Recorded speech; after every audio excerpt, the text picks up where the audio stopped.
بسم اللہ الرحمن الرحیم۔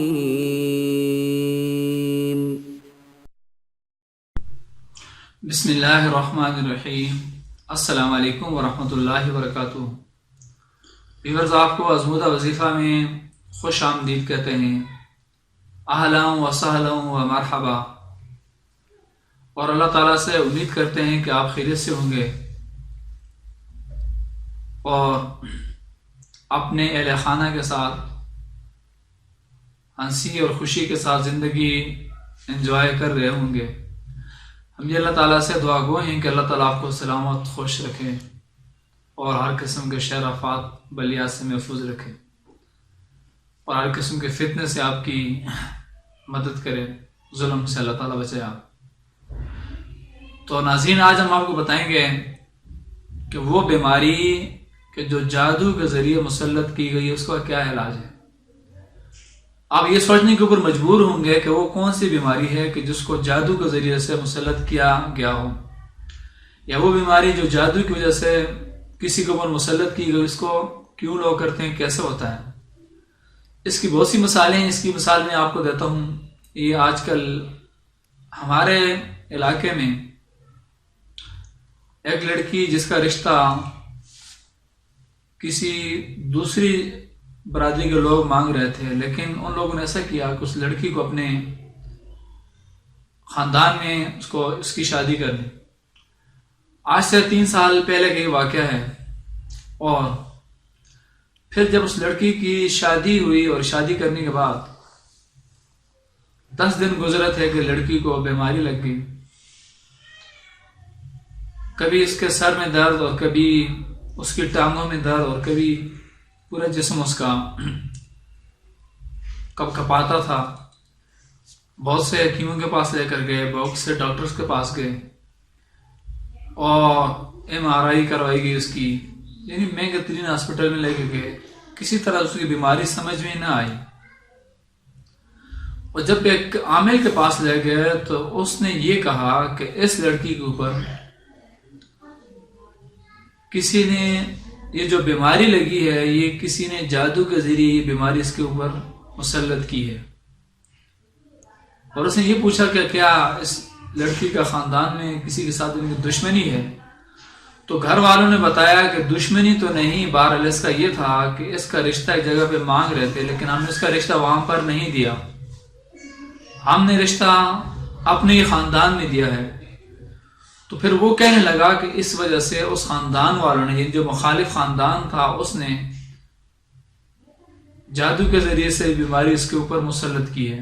جادو کر کے اس لڑکی کے گھر کو برباد کیا ہے، اور اپنی بیماری کوئی نہیں اس لڑکی کی۔ اور پھر 2 دن پہلے اس کو یہاں بہت مہنگی ہاسپٹل ہے وہاں پر لے کر گئے، تو وہاں پر بھی اس کی پورے ٹیسٹ وغیرہ ہوئے، لیکن پھر بھی سمجھ نہیں آئی،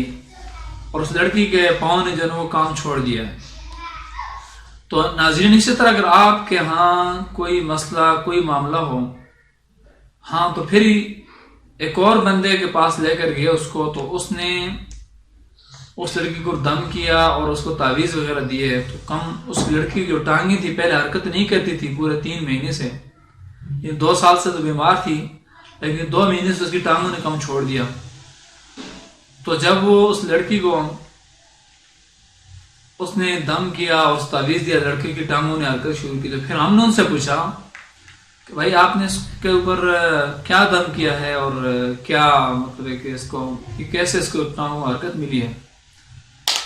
تو وہ عامل جو واقعی عامل تھا، اور وہ ایسا شخص تھا کہ دیندار شخص تھا اور لوگوں سے پیسے بٹورنے والا یا فراڈیا نہیں تھا، ایک عالم آدمی تھا۔ تو اس نے یہ کہا کہ اگر اسی طرح کا کوئی مریض ہو کہ جس کی بیماری سمجھ میں نہ آتی ہو، تو اس کے ساتھ بھی یہی معاملہ ہو سکتا ہے۔ اور اس نے ہمیں کتاب پکڑائی ہے، اس کتاب میں یہ لکھا ہوا تھا کہ یعنی کہ حفظ اسلام کا عمل،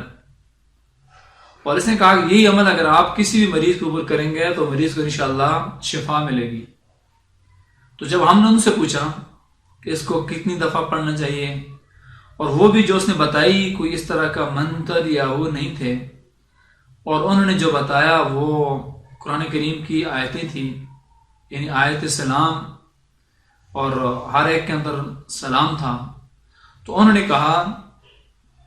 کہ 11 دفعہ یہ پڑھ کر، یعنی آیت سلام 11 دفعہ پڑھ کر مریض کے اوپر دم کرنا چاہیے اور تیل کے اوپر لگا کر مریض کے جسم کے اوپر مالش کرنا چاہیے، یعنی جو جگہ مریض کی حرکت نہیں کر رہی اس جگہ کے اوپر مالش کرنا چاہیے، تو پھر انشاءاللہ کہا کہ یہ ٹھیک ہو سکتا ہے۔ ہم نے ان سے پوچھا کہ اس کو کتنے دنوں تک اس کی مریض کی مالش کرنی چاہیے، تو انہوں نے کہا کہ جب تک مریض ٹھیک نہیں ہوتا اور 11 دفعہ پڑھ کر یہ سلام اس کے اوپر مالش کریں اور دم بھی کرتے رہیں تو انشاءاللہ العزیز وہ مریض ٹھیک ہو جائے گا۔ وہ جو آیت سلام ہے وہ میں آپ کو پڑھ کے سنا بھی دیتا ہوں، اور آپ نے اسکرین کے اوپر بھی دیکھ لینا تاکہ آپ کے لیے وہ آسانی ہو۔ سلام قولا من رب الرحیم، سلام علی نوح فی العالمین، سلام علی ابراہیم، سلام علی موسیٰ و ہارون، سلام علی الیاسین، سلام علیکم طبتم فادخلوها خالدین، سلام ہی حتی مطلع الفجر، ویشفی صدور قوم مؤمنین وشفاء لما فی الصدور، یخرج من بطونها شراب مختلف الوانه فیہ شفاء للناس، وننزل من القرآن ما هو شفاء ورحمة للمؤمنين وإذا مرضت فهو يشفين قل هو للذين آمنوا هدى وشفاء۔ یہ وہ آیتیں ہیں کہ جو اس نے پڑھی، اور پڑھنے کے بعد ہم نے دیکھا کہ 2 دن کے بعد جو مریض کے اوپر کچھ افاقہ ہوا تھا، جس کی جو ٹانگیں بھی کام نہیں کر رہی تھی اور 2 ٹانگیں بالکل اس کی کام میں سانس، اور 2 ٹانگوں کے اندر اس کی جان نہیں تھی، لیکن ٹانگوں نے حرکت شروع کی، تو یہ تو 2 دن گزرے ہیں۔ تو میں نے یہ ضروری سمجھا، لازمی سمجھا کہ شاید کہ اس معاشرے کے اندر ایسے لوگ، ایسے مریض ہوں گے کہ جن کے ساتھ یہی صورتحال ہوگی جو اس لڑکی کے ساتھ ہیں، اور اس لڑکی کو اس سے افاقہ ہوا ہے، فائدہ ہوا ہے، تو یقیناً آپ اگر یہ چاہتے ہیں کہ وہ مریض کے جو پریشان ہیں، لاکھوں روپے اپنے لگا چکے ہیں، اور وہ مریض کے جو طرح طرح کے عاملوں کے پاس گئے ہیں اور عاملوں سے اپنا پیسہ بھی ان کے اوپر لٹایا ہے، اور خواتین نے اپنی عزت بھی لٹا بیٹھی ہوئی، اور اسی طرح سے اپنے ایسے بدنام زمانہ کے لوگ ہیں کہ جو طرح طرح کے حربے استعمال کرتے ہیں، اور کچھ جعلی حکیم بھی ہیں وہاں پر، اور اسی طرح سے آپ بچنا چاہتے ہیں، مطلب آپ جعلی حکیموں سے بھی بچنا چاہتے ہیں، جعلی عاملوں سے بھی بچانا چاہتے ہیں کہ جو آپ کے وقت کو بھی ضائع کرتے ہیں، آپ کا وقت بھی برباد کرتے ہیں، اور آپ کے پیسہ کے بھی وہ دشمن، یعنی پیسے بھی آپ کا نہیں چھوڑتے، اور راستے کی تکلیفیں آپ کو برداشت کرنا پڑتی ہیں، وہاں پر جا کے آپ کو انتظار کرنا پڑتا ہے، اور لوگوں سے پھر باتیں بھی سننی پڑتی ہیں، یعنی کہ طرح طرح کے ایسے معاملات ہیں کہ جن کو بندہ جب دیکھتا ہے اور سنتا ہے بندہ حیران ہو جاتا ہے، اور ایسی حیرانگی کہ جس کا جب بندہ تصور کرتا ہے کہ اللہ یہ کیا معاملہ ہے، کہ ظاہر ہے کہ بندہ، آپ مثال کے طور پر اب مثلا ایک بندہ اسلام آباد میں اگر حکیم صاحب ہیں، اور دوسرا بندہ گلگت یا بڑگام یا کسی اور علاقے دور کشمیر سے آتا ہے، یا کراچی سے چلا جاتا ہے، یا اسی طرح اپنے یعنی کہ جہاں پر آپ سن رہے ہیں، اور ایک جہاں پر مشہور اور دوسرے کونے سے، ملک کے دوسرے کونے سے جب بندہ آتا ہے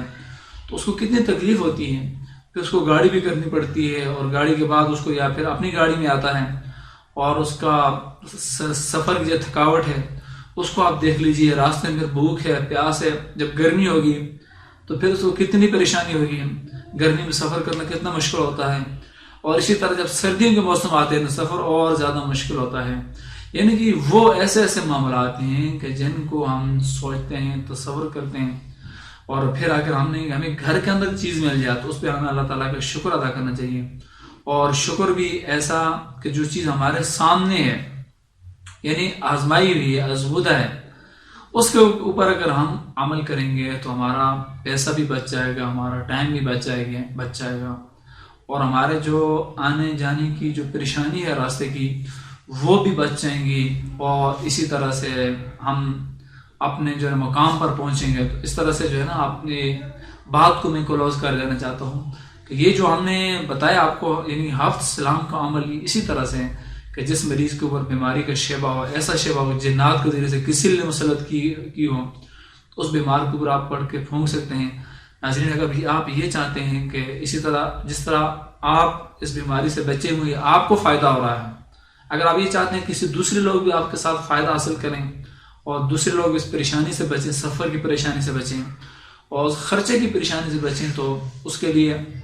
ہمارا تو یہ فرض تھا، ہم نے آپ کو بتا دیا